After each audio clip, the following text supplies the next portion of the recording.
তো এই কড়াটা, বড় কড়াটা আমাদের একাদশীর দিনকেই ব্যবহার করা হয়। এর থেকে ছোট কড়াও আছে, সেটাও ব্যবহার করা হয়। একাদশীর দিনকে থালা বাসন সব আলাদা ব্যবহার করা হয়। একাদশীর উপলক্ষে সব তোলা থাকে, একাদশীর দিনকে সব বের করা হয়। তো ঘিটা কিনে নিয়ে এসেছে, আগের যে ঘি ছিল সেটা আগের বারের একাদশী শেষ হয়ে গেছে। তা এটা হলো ঝর্ণা ঘি।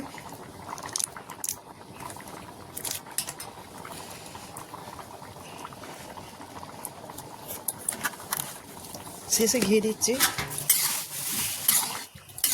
আর আজকে একটু উল্টো পাল্টা হাওয়া হচ্ছে বলে ধোঁয়াটা এদিক ওদিক করে মুখে এসে লাগছে।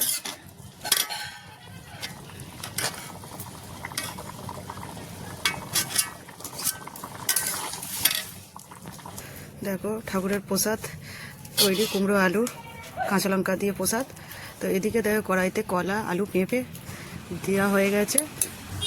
তো এবার দিয়ে দেবো, দেখো বাদামটা ভিজিয়ে রেখেছিলাম তো নরম হওয়ার জন্য, তাই একটু দিয়ে দেবো।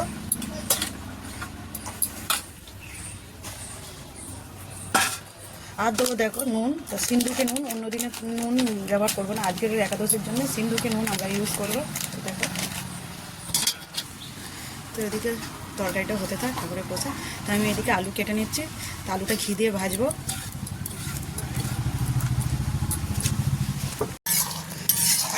বাদাম, কলা, আলু, পেঁপের প্রসাদ আমার তৈরি হয়ে গেছে বন্ধুরা।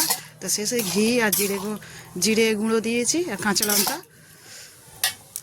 প্রসাদটা হয়ে যেতে নামিয়ে নিয়েছে, তা হাঁড়িতে রেখেছি, নতুন হাঁড়ি। এদিকে দেখো কড়াইতে জিরেতে আলুটা ভেজে নিচ্ছি।